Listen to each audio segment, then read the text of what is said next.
Ready to go live. You are live. Awesome. Good to see you guys. Thank you guys so much for joining me. I love you guys. You guys rock my world. I want to say that for me, it's kind of crazy doing this kind of thing. And there are so many of you that tune into me, that watch the YouTube videos, that watch the YouTube lives, that just react and comment. And it's kind of crazy and I love it. I'm just like blown away. My mind, every time I see some of the comments and all that kind of stuff, my mind just kind of goes it's wild. I love it. I love you guys. You guys rock. And it was funny because earlier today I was watching some of the other YouTubers and other creators and content creators, and like you guys, there's so many of my friends that create a ton of content, not just comments. Like Patrick, you just created a comment, but you also create a lot of content, and I love you guys. You guys are freaking awesome. We were just watching Somebody Feed Phil on Netflix, and it was pretty wild because they just did an episode in Iceland, and they did an episode in Scotland on the latest one we were watching. And both Bridget and I were in Iceland a number of years back, and we absolutely loved it. If you ever get to how much whiskey did you drink tonight? I have been drinking a ton of whiskey tonight. Not as much as last night, but yes, I have been drinking a bunch of whiskey tonight. This is a corn whiskey, and this has been aged in my barrel for 3 months. So, with that said, let's continue with the conversation. No red cape tonight, Thor. No. I'm going to have to maybe get like kind of a outfit with, I was going to say, what's his name? Helmsworth. Is it Chris Helmsworth? Something like that. I was going to say something else, but yeah, I'm pretty sure it's Chris Helmsworth that does Thor in the thing. Yes, it is going to be a good show. Are you not entertained? Yes. So, what was I saying? I was saying whiskey, and I was saying, oh yes, Scotland and Iceland. So Bridget and I got the opportunity to go to Iceland years ago, and we absolutely loved it. I always say I would move to Savannah, Georgia in a heartbeat. Iceland is another place that I would move to in a heartbeat. And the nice thing is Iceland doesn't have fire ants like Savannah, Georgia. So yes, sign me up. I would go to Iceland right now. Done. I'm moving. I would take my cows, take the chickens, it's just so awesome over there. I just loved it. I forget the whole point of the story now. What the hell? But yeah, we were watching that Someone Feed Phil, and they were in Scotland and Iceland, and they were talking about the good food over there. And man, we went over there to Iceland, and the scenery, I just love Iceland for the scenery, the people, the atmosphere, the food, the drinks, just everything about it. I would go there instantly. I forget what my point was, but all right. So the entire point of this conversation tonight was the Highland cows, having cows on your homestead. Is it a good thing? Is it worthwhile? I will answer any of your questions about having cows on a homestead the best I can. It is a hatless live. Yes, it is. Hope you're doing amazing, Fox at Outdoors. So for me, having the Highland cows on the homestead, the biggest thing I would say is you really need to know what you're getting into. The making sure you have funds available to be able to fund your dream, be able to fund your homestead, be able to fund what your goal is, what your plan is. What I love about having the Highlands or having other beef cows on the homestead is that you have your own source of red meat. So, for a lot of us, for me, ourselves, we were able to butcher everything here on the homestead, and it's a lot of work. It is a ton of work just for the two of us to harvest and butcher a Highland cow. So if you have like an Angus or something like that, and you're doing all the work yourselves, it could be pretty crazy, but it is definitely worthwhile, in my opinion.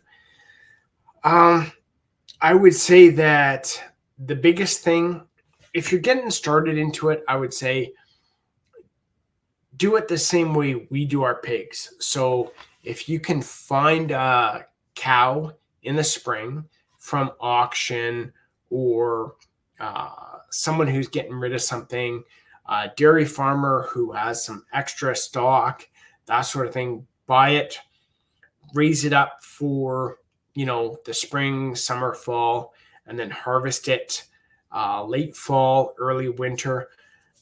Man, that would be kind of the most economical way right now, I think, that anyone can put some meat in their freezer. Because as soon as you start asking a butcher to do it, that sort of thing, you start adding a lot more money into it, because now you're having to transport the animal, you're paying the butcher to harvest the animal and process the animal. Once you start outsourcing it, it just adds a lot more money into the equation. So if you're able to grab a cow from auction, grab a cow from a friend, grab a cow from a farmer, and then harvest it, butcher it yourself, man, you are set. When you start trying to raise cattle on a homestead yourself, I would say start looking at kind of a 5-year plan for the payoff. So if you are able to invest in the fields, in the fences, in the cows, think about it being a 5-year to possibly a 7-year payoff. I don't know if you've all watched the video that I just put out about the cows, but we've gone from what we figured would be a 5-year plan with our cows to now a 7-year plan with our cows, because our one cow has not gotten pregnant twice, even though she's been with 2 bulls. So I would say plan 5 to 7 years to start building up your herd, to start investing back into your herd, to, cull some of the cows, to harvest some of them, to be able to trade, to be able to sell some of the bulls, to sell some of the offspring. It's about a 5 to 7 year payoff to start breaking even. And depending on how far you want to go with that, if you're thinking about Highland cows, I would say it's going to take a little bit longer due to just the horns. So for us, our biggest issue is being able to put the cows through the chute, being able to put them through the crush, being able to work on their feet. Because they have the horns, regular alleys, crushes. And when I talk about alleys and crushes, it's like you have kind of what you would consider kind of a corral, or um, what it's called a tub, basically. So you think of like a half moon or a half circle or a circle where the cows start to move into it, and it's a circular thing. And there's a door that is able to push those cows around that tub and into kind of an alleyway or a chute. And the cows go through this into what we call the crush. Others will call it a chute or something like that. We call it a crush because it is basically, if you figure like a 2x6, 2.5 foot by 6 foot metal chamber where the cow can walk into, and that chamber adjusts. So with ours, what we have is the front opens back and forth. It goes side to side. The entire side of it, when the cow walks into it, we can squeeze it to be able to hold the cow in place. So then they can't jump around and move around and that sort of thing. So for Highland cows, if you're buying a regular crush or a regular alley, a regular chute, because of the horns, what happens is they start going down a regular alley into a regular crush, and they have to actually turn their head to move those horns around to be able to make their way in. So there are different options for the Highland cows, ones that are Highland Cow specific, comes out of the UK. Some ones that manufacture over there that are pretty awesome. There are other ones down in the States where they manufacture stuff for longhorns, where you get those longhorn cattle where they have big, massive horns, bigger than the Highlands. And, they don't necessarily have a chute or a tub, but they kind of manipulate them into kind of this box, and then they're able to close a gate on them and get them into the crush. And what happens there is there's, say, two sides to that, and the bars run horizontal. They don't have any vertical ones except at the back at the bottom to be able to push their butt forward. But when they have those bars, what they're able to do is close that gate on the longhorn, and those horns go through those horizontal bars so that it's able to hold the cow in position. So the whole point of this is when you have cows like this, or when you have other cows, having these crushes or having these facilities, you need to be able to work on their feet for the farrier to be able to trim their feet.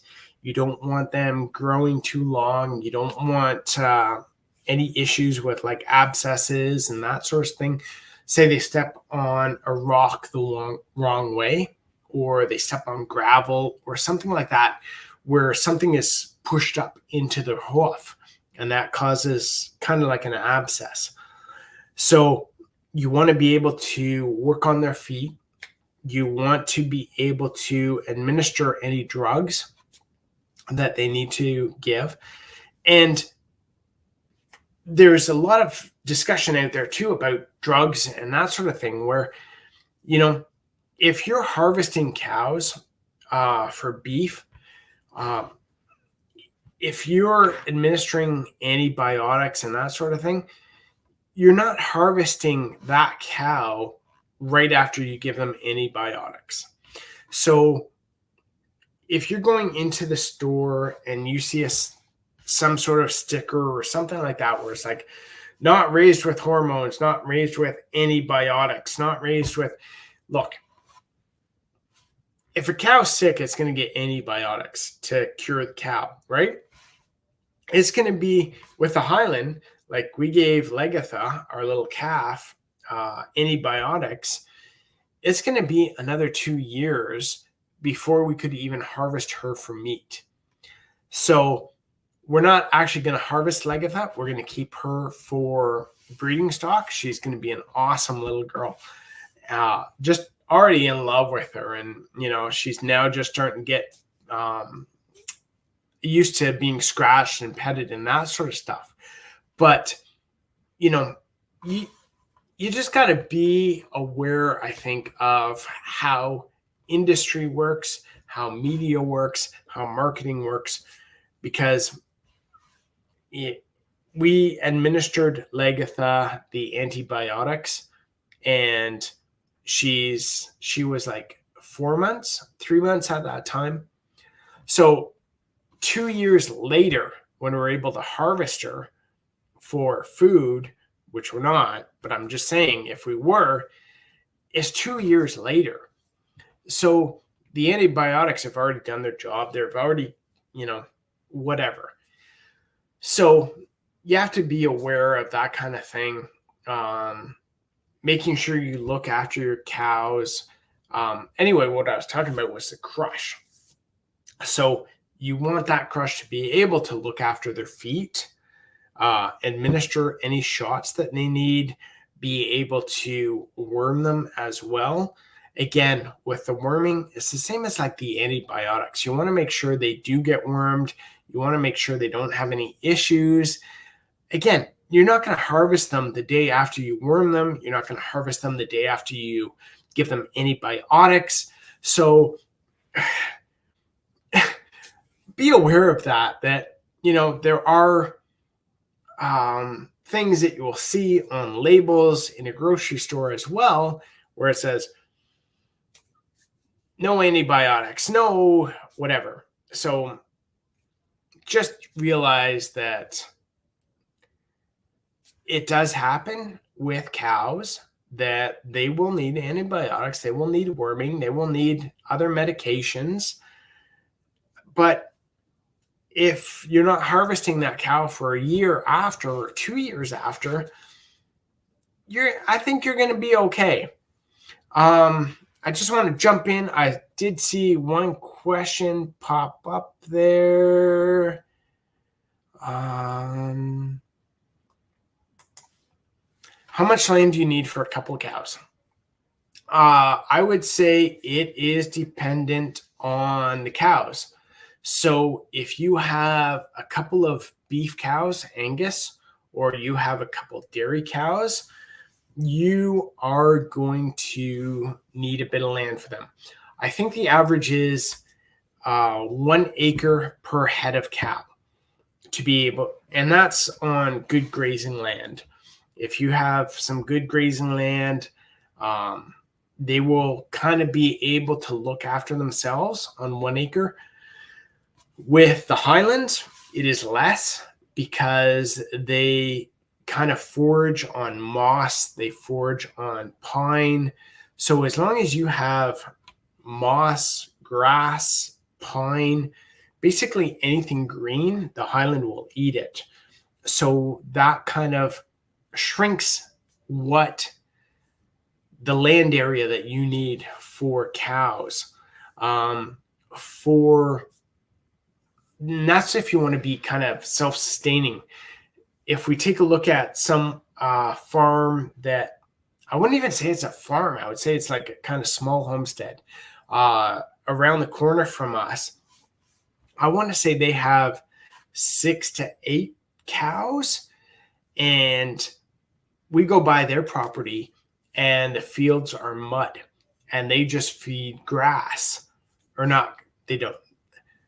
They just feed hay.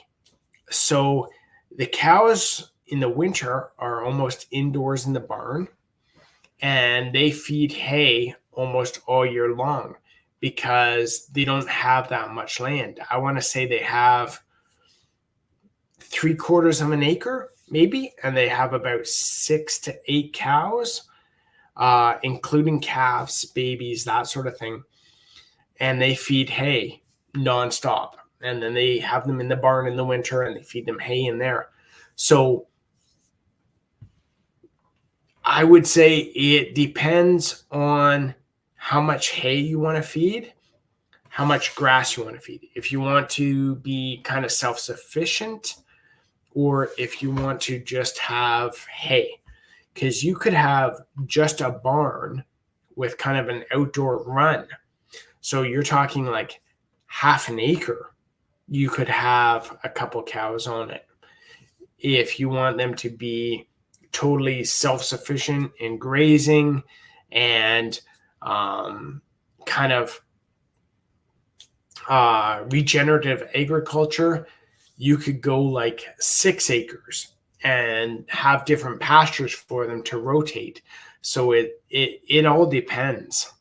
The question is very open in that regard, and it depends very much on how you want to look after them, how you want to feed them, what you want to do with them. So, oh, look at that. Thank you very much. I appreciate that. That is so awesome. Hope you're doing awesome tonight. I had to unsubscribe and resubscribe because YouTube is, yes, they are. I've seen a video of a vet pulling an iron nail that got embedded in cow's hoof. It was a pretty cool video. Yeah, and that's the thing is cows, horses, I would say even possibly sheep. I haven't seen too many sheep have it happen to you, but if you have a property where someone has dumped junk, if you have a property where there are different size stones out in the pasture, out in the field, out in the paddock, there is a very good chance that your horse or your cow will step on something and basically push something up into their foot. I managed a horse farm for 13 years. We saw tons of abscesses, and they're kind of easy to treat. It's not a big deal.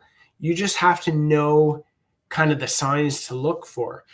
So if your horse or your cow starts limping, there's a good chance it's an abscess. You get the farrier out to look at them, be able to kind of assess what's going on with the foot. And usually, again, it's like a piece of metal or a little rock, a little stone, something like that. Even sometimes it can be sand pushed up into the hoof. And what happens is it gets pushed up in, it starts separating, causes a little infection. And in that case, all you want to do is start creating like a poultice or a hot, warm bath for the foot. On cows, it's kind of hard to do a poultice or a warm bath. On horses, if they're good horses where you can tie them up or you can hold them, it's kind of easy to do a poultice. In cows, usually what will happen is you'll start trimming it. You'll find the abscess, get it to be able to basically bust open, get rid of it, and then throw on basically a poultice on it. Sometimes you can wrap it. Sometimes you'll cover it with something. A lot of times what we did was we would use oatmeal, salt, and hot water. And that would actually create such a cool little poultice that it would draw the abscess out and it would burst itself. So as long as you knew there was possibly an abscess and you throw a diaper on the hoof with some duct tape, I'm like, But take a diaper, throw in some hot oatmeal, some water, some salt, mix it up, put that on the hoof, duct tape it up, and as long as they're not walking around in the field, if they're in like a pen or something like that, there's a good chance within a day or two that poultice will burst itself and be looked after. So trying to think what else to say. Oh, look at that. Look at you go. That's awesome. Thank you so much. I appreciate that. The difference between a rock and a stone. I would say size, but both can cause issues. Um, there, what I've seen in the past is um, there have been cases where a horse, a cow, has stepped on uh, a larger rock. I would say. Um, I'm not. I'm trying to think what would be larger, a rock or a stone. I'm not sure. One should be larger than the other, but there are cases where an animal has stepped on something, and what it's caused is kind of a bruise, an indentation, um, and then that creates a little infection in the hoof. There are other cases where they've stepped on a pebble. I'll say a pebble because that is definitely smaller than a rock or a stone. So they stepped on a pebble, and the pebble has been pressed up into the hoof. And then that itself creates the infection, the bruise, and consequently, that creates the abscess. So you need to watch for that. One thing I would say is if you do have cows in a field, definitely go out, scout that field, take a look for any metal, any junk that's been thrown out in the field, take a look for any rocks that have been thrown out in the field, little pebbles, that sort of thing. One of the big things I've seen too in horse paddocks, horse fields, same as cows, is what they've done too is if you have a field and the gate, say you have the field here, the gate's here, and this section right in front of the gate is all mud, a lot of times people will go out and dump gravel out in the field or in that section to kind of dry it out. And that can be good. It does work. It's definitely something that I would say is good if you do it right. But a lot of the cases, in that case too, what'll happen is, depending on the cow's hoofs or the horse's hoofs, is they might step on something there, pushed up in the hoof, and create that abscess. Anyway, getting back on the topic of is it worth it to have cows, I would say yes, if you're mentally invested in them. So for us, if you haven't watched that video, I'll give you a little scoop on the video. But for us, having the cows is mentally so rewarding. It is amazing to be able to go out and pet the cows, go out and scratch them, talk to them, have them look at us, have them kind of, acknowledge us even when they're in the hot tub or walking by and we call out Freya or Bui or Joe, instantly they turn around and it's like, hello, did you call my name? And that to me is so cool, so rewarding. The flip side to that, unfortunately, is when you do have to harvest one of those cows, you're already emotionally invested into them. And that can suck. I was kind of emotionally invested into Sirloin since we did raise him as a baby. We did have to bottle feed him because he wasn't nursing at the time. So after raising him and having to bottle feed him and then have to harvest him myself, it was a lot more emotional than when I had to harvest T-Bone, which was our first bull, which I didn't have to raise. I didn't pet. I didn't look after. He was a good bull. We had him here for a while, but we knew exactly what it was for. He was going to be meat after he got the girls pregnant. So that emotional investment wasn't there in him. So it was much easier to harvest him at that point. So if you're looking for a reward, I would say Highland Cows will give you that emotional reward. If you like cows, if you like Highlands, they will give you that emotional joy, the happiness. Like, if you have the finances to be able to have Highlands as pets, you will be rewarded nonstop every day having them. We don't have those kinds of funds. We have the Highlands because they are going to be meat at some point. Having them as pets is not an option. We can't afford that. So we know what they're here for. We get the joy out of what they bring to us while they're here.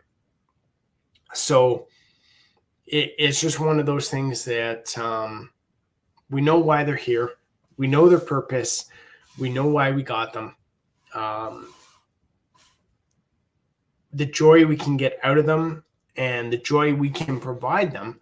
So the more we can make sure they have a happy life, they are looked after, they are having the best life they can have before we do harvest them, again, brings us joy as well.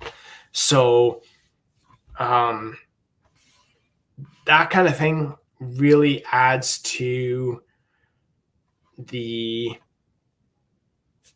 payoff for having cows on your homestead. Now, the financial burden is that, if you're buying cows, if you're investing in your homestead, if you're buying equipment, if you're buying facilities, if you're building barns, if you're going to be 5, 7, 9 years before you start breaking even on that investment. So it's one of those things that you really have to look at what you want out of the cows. I'm going to try and, I've been rambling for a while. I'm going to try and jump into some comments, try and answer some of the questions. If you do have questions too, throw them in bold. I'll be able to notice them a little easier rather than just me rambling. So, yeah, that is the one thing we have done with the cows is any ones that we know we are going to harvest, we try to name them in such a way that it's either T-bone, which we named our bull that we have now, we named Joe Beefy, just in case we do have to harvest him. I try not to pet him. I try not to spend too much time with him in case I do have to harvest him. Sirloin, when he was born, we did bottle feed him, but again, we named him Sirloin. We knew exactly what he was going to be for. So there's a lot of that mentality out there where people do not name their animals that they are going to harvest. We don't name our pigs. We don't name our rabbits. We don't name our meat chickens. We do name our cows because it's one of those things where it's there's fewer of them and they are with us for a longer period. So having to go out to the field and say that cow, or the cow with the red hair or that sort of thing. So we do name them. Again, we try and name them something that if we are going to harvest them, it's going to be something where it is T-bone, Joe Beefy, Sirloin, that sort of thing. So for me, again, with that, I try not to pay too much attention to them. I try not to look after them. I try not to pet them. I try not to be emotionally involved in the raising of them. Bridget looks more after that than I do. So she'll go out, she'll pet them, she'll brush them. So I try and create a little bit of difference because I'm the one who has to harvest them in the end if it does come to that. So I'm willing to bet that your guilt leaves your body a lot easier after each delicious bite. What I find is I have a hard time now going out to restaurants and ordering steak. I love eating steak, but because we now harvest, butcher, do everything ourselves for the meat, I find our meat, the way I cook it, is so much better than what I can get in a restaurant. So much tastier. It's so much more tender. I don't know. It's like if you suddenly had access to something that you thought was the best in the world, and you were able to create that thing that was the best in the world. And now you go out to somewhere else and you purchase someone else's and you eat it. And it's like, okay, it's good, but it's not that good, right? So I would say that is one of the downsides of having your own cows like we do, is it has wrecked me for now going out to good restaurants and having steak. It's been a long time since I had good steak at a restaurant that compares to now what we're able to have here in the house. I would say the place that did beat us, well, I would say it was comparable. I wouldn't say they beat us on the taste or the tenderness, but it was comparable to ours. But I would say it was kind of worth it. I went to Gordon Ramsay's in Vegas, and I had some of the beef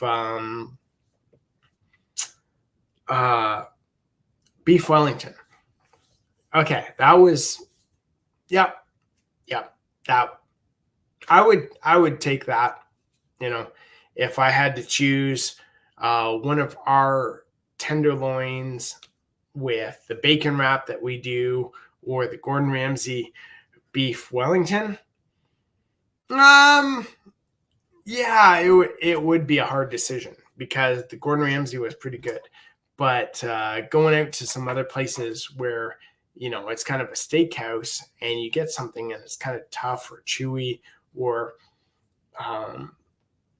I could start naming names on restaurants I've been to, but I don't want to do that. Yeah, it's just like, that is one of the benefits you will see if you start raising your own cows and harvesting and just taking your own cows and looking after your own cows and doing the whole butchering, the harvesting, the butchering. You'll find that starting to go out after that, I think it's the same with pork or chicken and that sort of thing. Once you start raising your own, harvesting your own, butchering your own, you'll find that going out in a restaurant for the same kind of thing, you're kind of like, yeah, it's nice that you're not doing the cooking. Someone else is doing the cooking for you, but it doesn't taste the exact same. So I buy half a cow and half a pig from a farmer that I know. I expire it. I butcher it. Also, I help make ring bologna and with the farmer, then for the two of us. Nice. Yeah. Again, if you can get local, if you can again, you don't have to have your own, like Linda's saying, you don't have to have your own pig. You don't have to have your own cow. If you can work with a farmer and kind of split something or even a quarter of something, depends if you're feeding yourself or feeding a family. If you can work with a farmer and do a quarter, a half, or something like that, it makes a huge difference. And again, I think once you get fully involved in the process, going out to a restaurant, it'll get to the point where you're like, I like someone else cooking for me, but my iron cast pan seared bacon wrapped tenderloin Highland Cow is just so much better than just what I ate. So that's just one of the things. No worries at all. I'm glad you're here. I'm so glad you guys are here. Thank you again for everything you've contributed tonight for me. I really do appreciate that. That's really awesome. I love you guys. You guys are awesome. I hope I'm providing some knowledge for you guys. If you're thinking about getting your own homestead, if you have your own homestead, if you're looking at raising your own animals, it's kind of cool because I look back on it now and it's been about 4 years now since we have gone to the grocery store and bought meat. That's kind of crazy. So because we harvest the one cow, the 2 pigs, 50 plus chickens, and a few rabbits. So the other year I think it was like 15 rabbits we harvested, and we still had some, so we didn't do any rabbits this summer. So it's kind of awesome in that aspect, not to be able to have to go to the grocery store and buy food or buy meat anyway.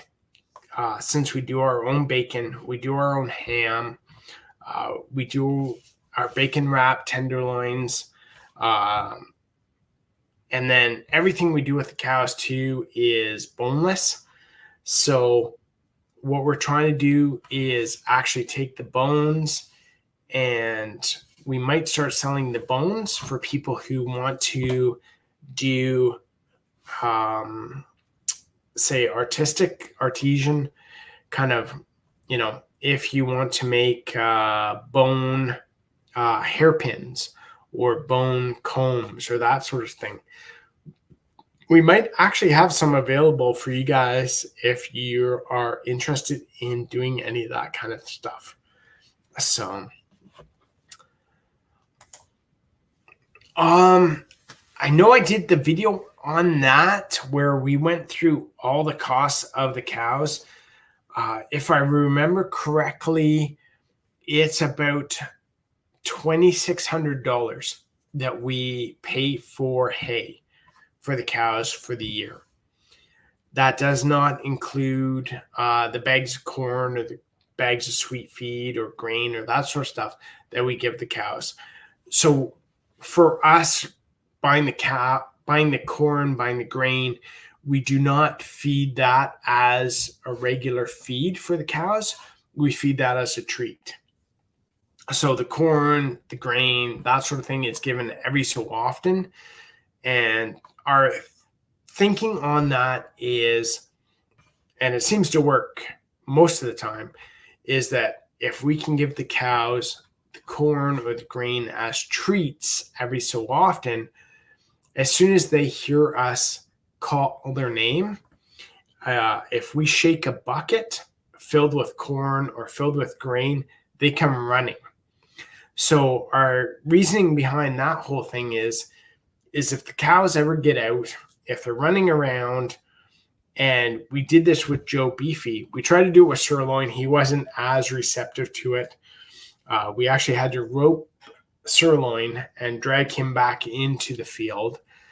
But Joe was totally receptive to this, where Joe was the one time he was out of the field, he was laying in our food forest sleeping. And we went out the one morning, we're having coffee in the kitchen, and we're like, hey, wait a minute. Why is there a cow in the food forest? That doesn't look right. So we went out, we grabbed a bucket of grain, and we started shaking it. Bridget walked into the field. I pulled off the wire fence, and basically Joe followed Bridget into the field. So that is our way of dealing with the corn, the grain. It's their treat. So when we shake that bucket, those cows come running, which is nice. So if they are ever out of the field, most of the time they'll come running for that bucket. So we can open the gates, throw the corn in the field. And so again, getting back to your point, what is the cost of feed for us? It is $2,600 a year, I believe, for our hay for the cows. So if you think about that, and we feed about a square bale a week. It's a bit less than that, but we average about a square bale a week for the cows. So $2,600 a year. So if you figure we harvest one Highland cow a year, and that is our red meat for the year, $2,600 worth of meat a year. So I don't know what grocery store meat is for people with, say, a family. I'll say we're a family of 3.5 because we have the 3 boys, 1 week on, 1 week off. So I'd say we're a family of 3.5 for the year, and it costs us approximately $2,600 for our red meat for the year, and that's our Highland cows. Now, we do put money into the fencing. We do put money into buying the crushes. We do put money into the tractor. The tractor gets paid off in other ways as well because it looks after the snow plowing on the homestead. We did get a quote. I can't remember whether it's $2,600 or $3,600 for the year for snow plowing. So we said, no, we'll just put that money into the tractor. So the tractor is kind of offset by that. So there is more spent on the cows technically than the $2,600 for just the hay.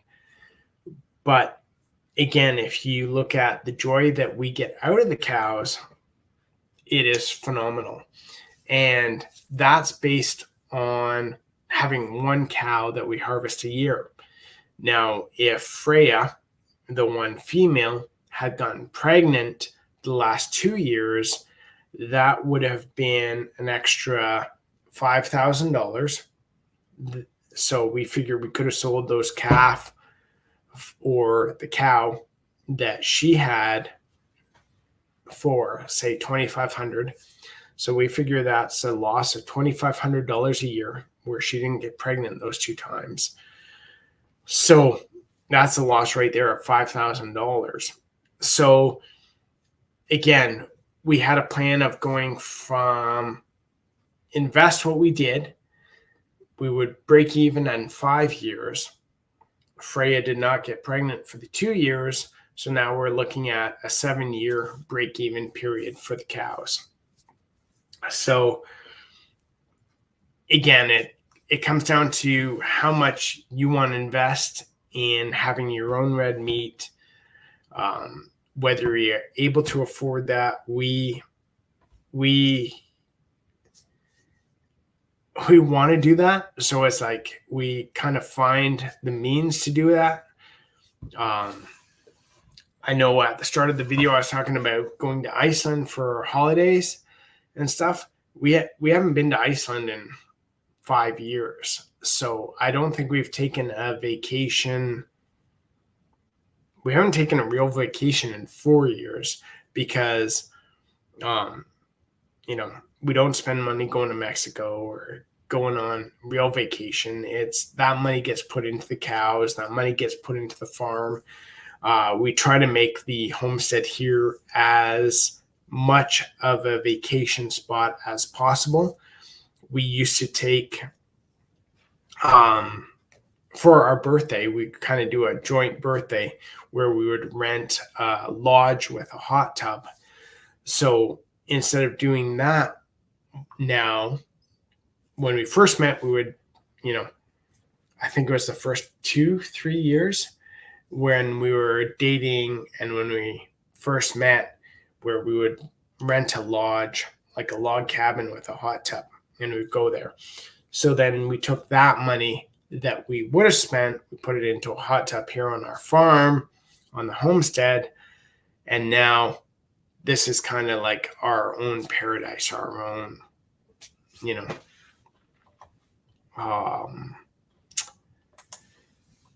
our own vacation spot. So I'm trying to think if I just went way off tangent there and telling you guys about the cows and that sort of stuff. Yeah, trees certainly matter. 2,600 isn't that bad. So I would say on the high side, we're probably about $3,000 a year that we spend in feed for the cows, including the corn, the grain. It's probably not that much, but I would say give that as a good estimate of how much we spend for the cows. Fixing the fences, tractor,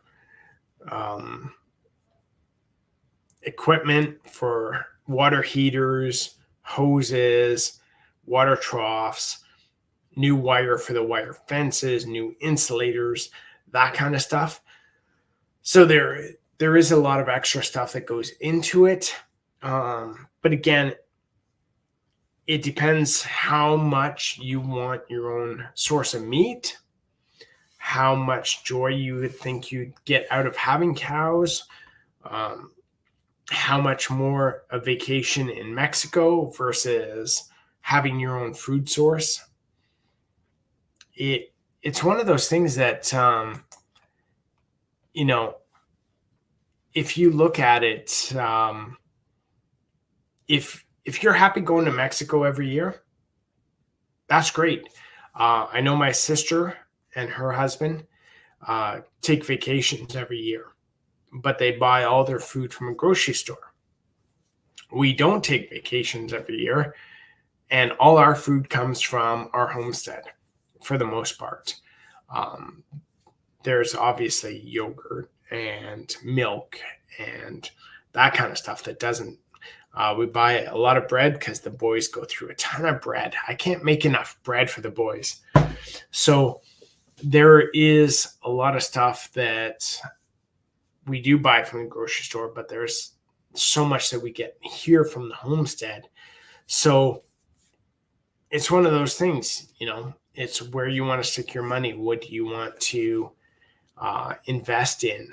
So my feeling is the joy we get out of the cows, the quality of meat that we get from the cows, the joy that we get from the cows, it eclipses anything that we might spend our money on holidays.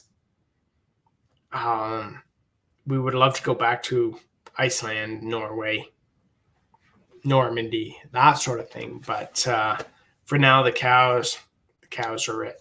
So it's definitely something you have to ask yourself. And if you guys have any questions on that, definitely shoot me a message, make a comment, send me a question, whatever. And I'll be more than happy to answer honestly how I feel about the cows, how I feel about the whole situation, that sort of thing. Anything I can answer.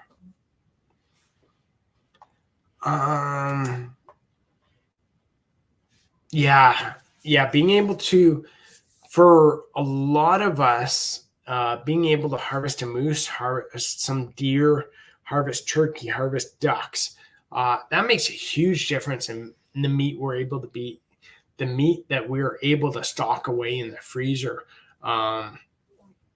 It just crazy because we've been wanting to go for moose for a while. I used to go moose hunting. Bridget used to go moose hunting, and it makes a huge difference in what you can stock away.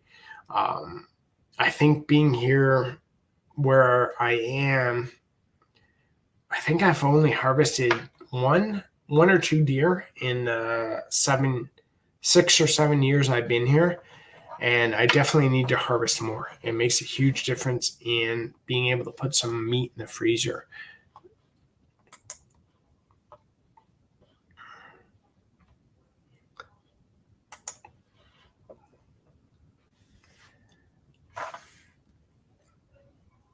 Do you have a thing in Canada where if a moose or elk are hit by trains or semis that you are calling, sign up for that one? It is good that way. It's interesting that when I used to live in Ontario, we could grab anything that was considered roadkill. So if there was a deer, a moose hit by a truck or something, or a car or transport or something like that, we could actually take that animal home with us, no problem.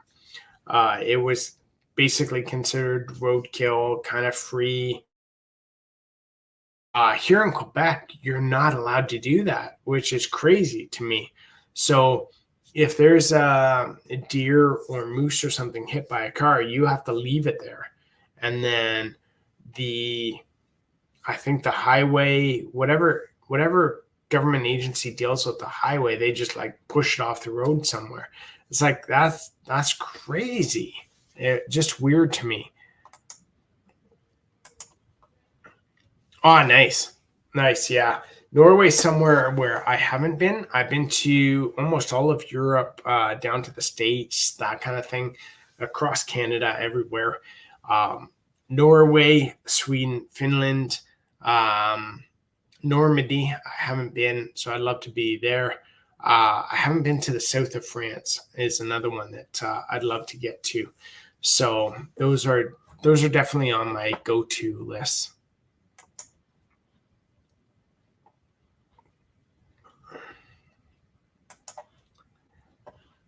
Yeah, my brother-in-law's